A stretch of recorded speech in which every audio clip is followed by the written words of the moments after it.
shops. And when it comes to tourism, the city of Bangor has a gateway of sorts for people who are headed to northern Maine, like the Moosehead Lake region or down east.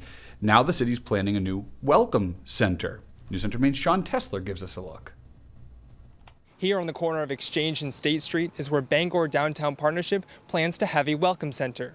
Bangor has something pretty much for every unique interest, so we want to make sure that people can find all the cool stuff that happens. Bangor Downtown Partnership Marketing Director Monique Bouchard says the center will serve as a resource for people to learn about shops and events in the city. We would love to be able to help somebody find exactly what they're looking for. While travelers typically use the internet to plan their trips, Bouchard says that sometimes leaves people more confused. There's so much that it's really hard to figure out where among all these myriad choices do I go. Hoping the center can help spotlight local small businesses. We have this magnificent landscape of really cool shops, restaurants, service businesses. Jody Clean owns the yarn store One Lupin. She says at least 1/5 of her sales are from visitors, which took a big hit last year when many Canadians decided not to cross the border. It impacted my sales.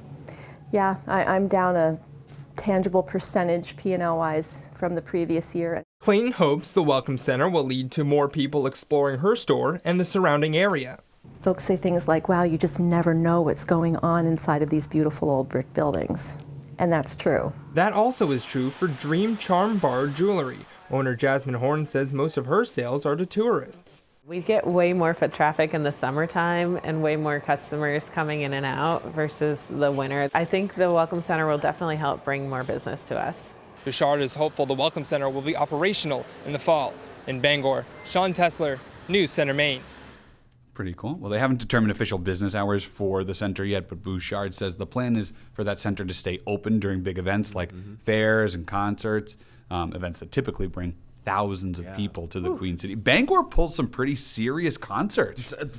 They have I've looked at some of the country artists out there. They're legit. They're like A-list. Yes, I can't wait to get up and partake. Yeah, man. In the fun. Yeah, in the wow. folk festival. All right, time for a quick break. Your Prime at 9 local headlines, including new details from a story we brought you last night about a sex trafficking investigation in Sanford, what police found, and what we uncovered. That and all the top local stories we're tracking for you coming right up.